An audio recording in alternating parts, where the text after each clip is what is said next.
اعوذ باللہ من الشیطان الرجیم بسم اللہ الرحمن الرحیم الحمد للہ رب العالمین والصلاة والسلام علی اشرف الانبیاء والمرسلین وآلہ الطیبین الطاہرین۔ اعوذ باللہ من الشیطان الرجیم وَيَصْنَعُ الْفُلْكَ وَكُلَّمَا مَرَّ عَلَيْهِ مَلَأٌ مِّن قَوْمِهِ سَخِرُوا مِنْهُ قال ان تسخروا منا فإنا نسخر منكم كما تسخرون۔ سورہ ہود آیات 38۔ اور نوح کشتی بنانے لگے اور ان کی قوم کے سرداروں میں سے جو وہاں سے گزرتا وہ ان کا مذاق اڑاتا۔ نوح نے کہا اگر آج تم ہمارا مذاق اڑاتے ہو تو کل ہم تمہارا اسی طرح مذاق اڑائیں گے جیسے تم مذاق اڑاتے ہو۔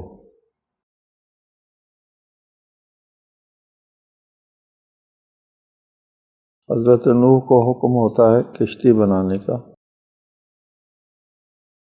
پچھلی آیت میں فرمایا وَاصْنَعِ الْفُلْكَ بِأَعْيُنِنَا وَوَحْيِنَا۔ کشتی سازی کی صنعت نوح کے زمانے کے لوگوں کو نہیں آتی تھی،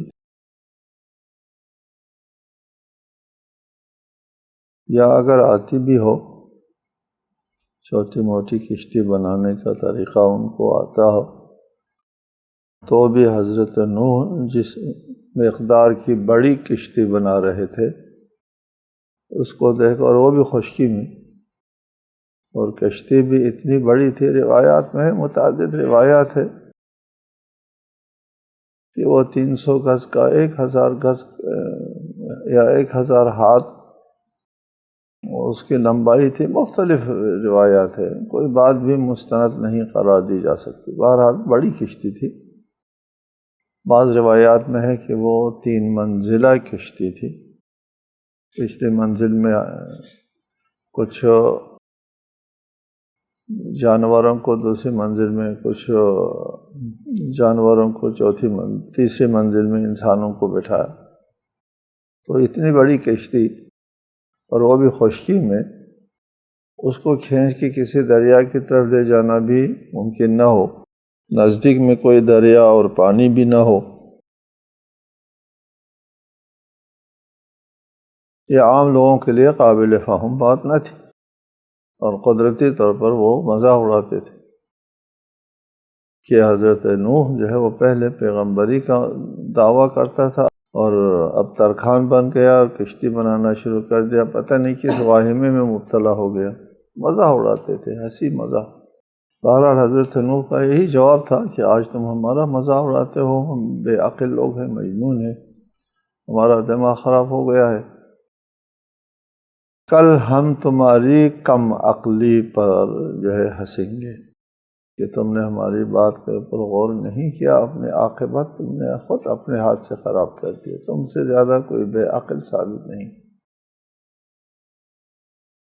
فَسَوْفَ تَعْلَمُونَ، ان قریب تمہیں معلوم ہو جائے گا، مَن یَأْتِیہ عَذَابٌ یُخْزِیہ، اور وہ عذاب جو رسوا کرنے والا ہے، وہ کس کے پاس وہ عذاب آئے گا۔ وَيَحِلُّ عَلَيْهِ عَذَابٌ مُقِيمٌ، اور پھر ہمیشہ رہنے والا عذاب بھی اس پر نازل ہوگا۔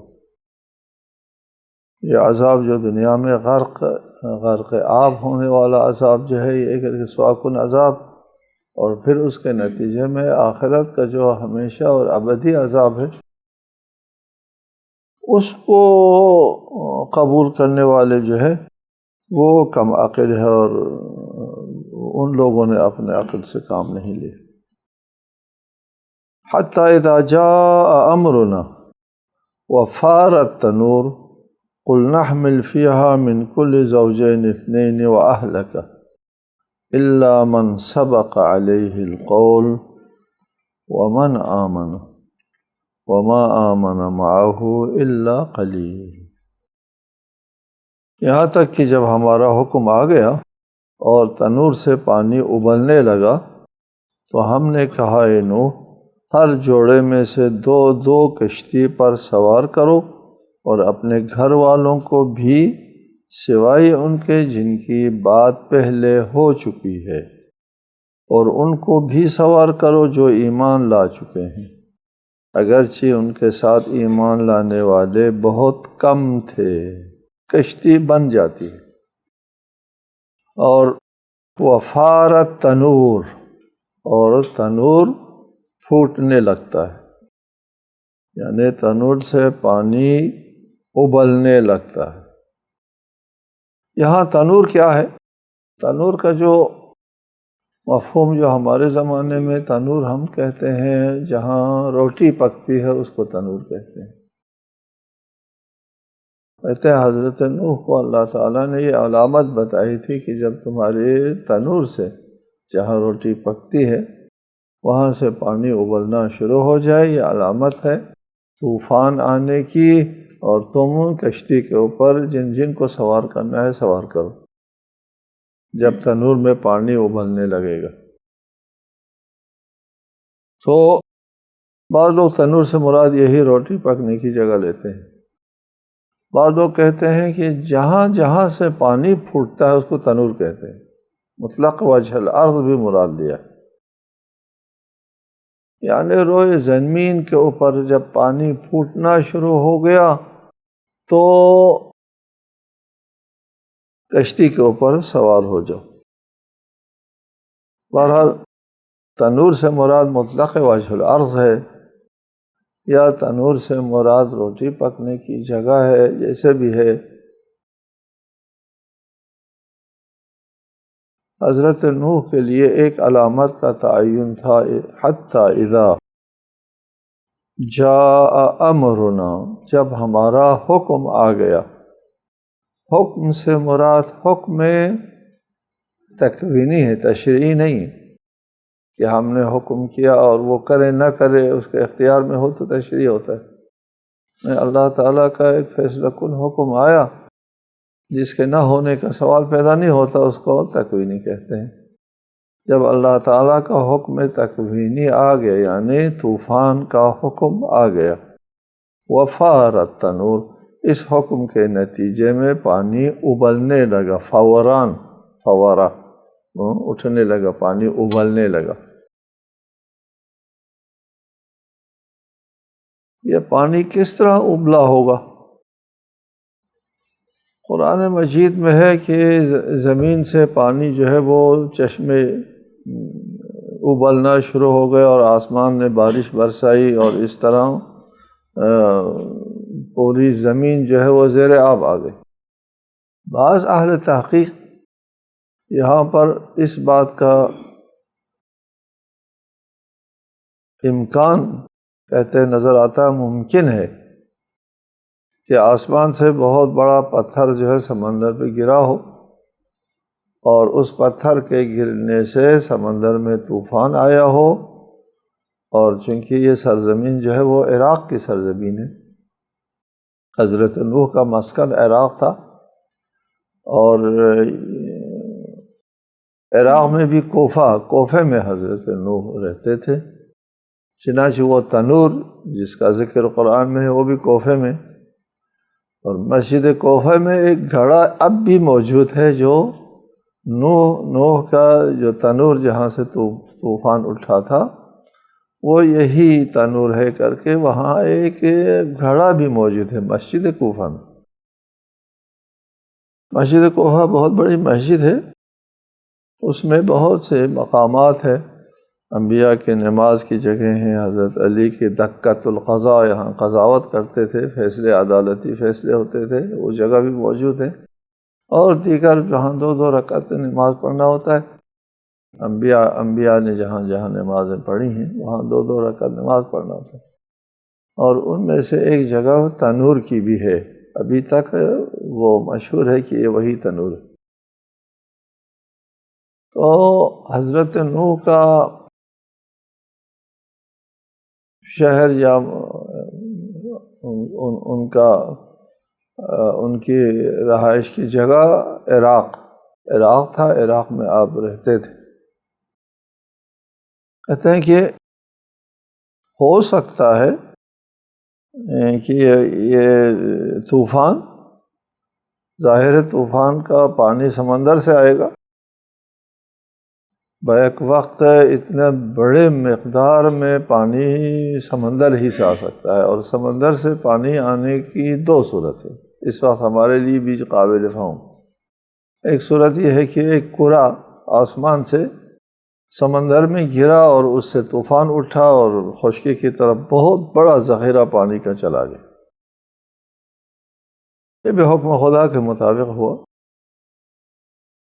دوسری صورت سونامی ہے۔ آج کل ہم نے دیکھا ہے کہ سمندر کے علاقوں میں زلزلہ آتا ہے تو سمندر کے اندر لہریں اٹھتی ہیں اور خشکی کی طرف جو ہے وہ بہت بڑا پانی جو منتقل ہو جاتا ہے، اور ساتھ ساتھ بارشیں بھی ہوئی، ہو چونکہ دیگر آیت میں ہے کہ آسمان سے بھی پانی برسا تھا، اور زمین سے بھی سمندر کا پانی آیا ہے، اور آسمان سے بارشیں بھی ہوئی ہیں، اور بارشوں کی وجہ سے پہاڑوں سے بہت بڑا سیلاب بھی نیچے آیا، اور ادھر سے بھی سیلاب، سمندر سے بھی سیلاب آیا اور پہاڑوں سے بھی سیلاب آیا، ہر طرف سے پانی پانی۔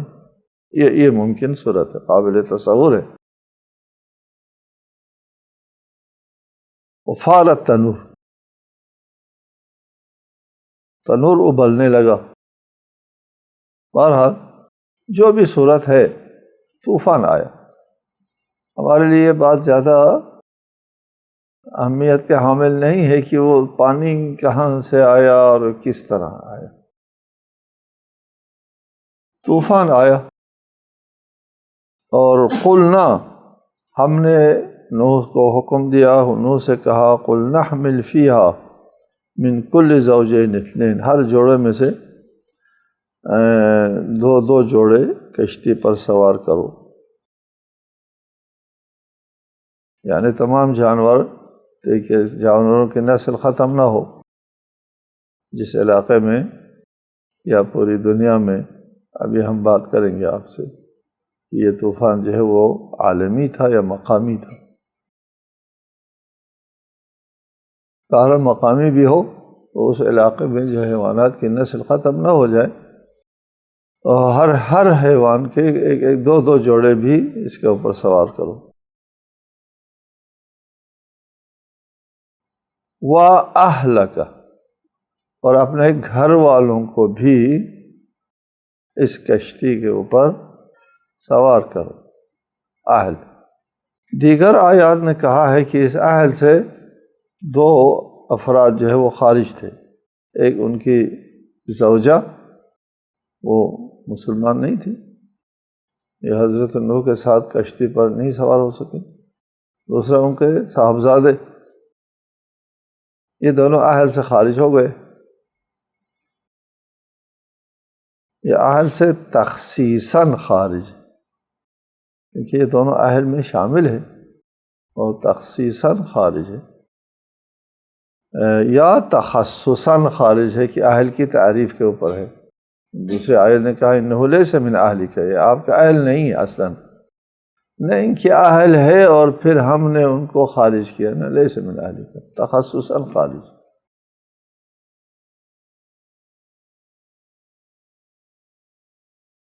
الا من سبق علیہ القول، اہل میں سے سوائے ان لوگوں کے جن کا فیصلہ پہلے ہو چکا ہے، سبقہ، پہلے سے اس کا فیصلہ ہو چکا ہے کہ انہوں نے نجات حاصل نہیں کرنا۔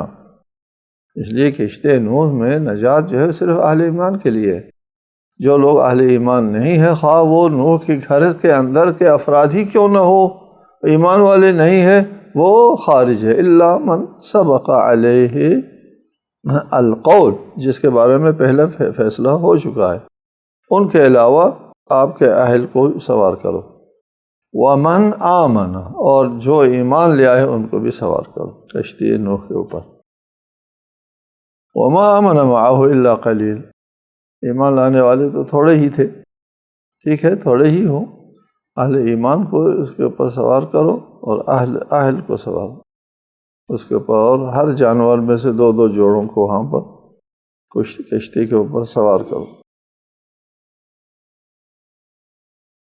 وقال اركبوا فيها، چنانچہ نوح نے کہا کشتی میں سوار ہو جاؤ، بسم اللہ مجریہا و مرساہا، اللہ کے نام کے ساتھ اس کا چلنا اور ٹھہرنا ہے۔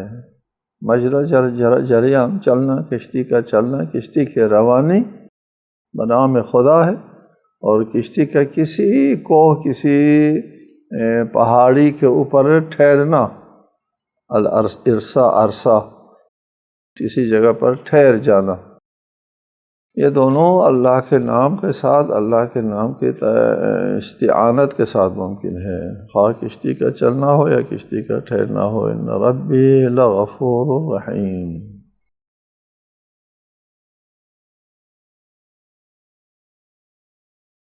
وَهِيَ تَجْرِي بِهِمْ فِي مَوْجٍ كَالْجِبَالِ وَنَادَى نُوحٌ ابْنَهُ وَكَانَ فِي مَعْزِلٍ يَا بُنَيَّ ارْكَبْ مَعَنَا وَلَا تَكُن مَعَ الْكَافِرِينَ۔ ہم پہلے حضرت نوح کے اس بیٹے کے سلسلے میں جو آیت ہے، اس سے پہلے ہم اس بات کی تھوڑی سی بحث کرتے ہیں کہ کیا طوفان نوح عالمی تھا یا مقامی تھا۔ اس میں دو رائے ہے۔ ایک رائے کے مطابق یہ عالمی طوفان تھا، یعنی پورے ارض کو اس طوفان نے اپنے لپیٹ میں لے لیا تھا، اور کوئی خشکی کی جگہ باقی نہیں رہی تھی، حتیٰ کہ کوئی پہاڑ کا سرا بھی، پہاڑ کی چوٹی بھی طوفان سے نہیں بچ سکی۔ ایک رائے ہے، اس کے اوپر استدلال کرتے ہیں الارض کے لفظ سے، کہ لفظ الارض یہاں پر آیا ہے، لہٰذا الارض سے مراد وہ پورے ارض ہے۔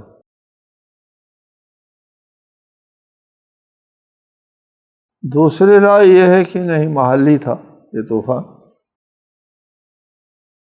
طوفان عالمی نہیں تھا، اور اس کے لیے یہ دلیل دیتے ہیں کہ حضرت نوح کے زمانے میں پہلے جو عالمی کہتے ہیں لوگ، وہ کہتے ہیں کہ خشکی جو ہے اس زمانے میں زمین کا تھوڑا سا حصہ خشکی تھا، باقی سمندر کے اس میں تھا، زد میں تھا، تو پورے ارض میں طوفان آنا کوئی اتنی بڑی بات نہیں تھی، خشکی کم تھی اس زمانے میں۔ جو لوگ کہتے ہیں کہ نہیں، وہ زمانہ اتنا لمبا نہیں ہے کہ خشکی کم ہو، خشکی اتنی تھی جتنے اب ہے، تھوڑا سا فرق ہو سکتا ہے، اور اتنا پانی بھی نہیں ہے کہ پورے عرض کو پہاڑوں کے چوٹی تک پہنچ جائیں، یہ سمندر میں بھی اتنے پانی نہیں ہے، اور اتنا پانی کا وجود میں آنا جو ہے وہ قابل تصور نہیں ہے، امکانی صورت نہیں ہے، معجزے کے طور پر اللہ کے لیے ممکن ہے، اور بات ہے۔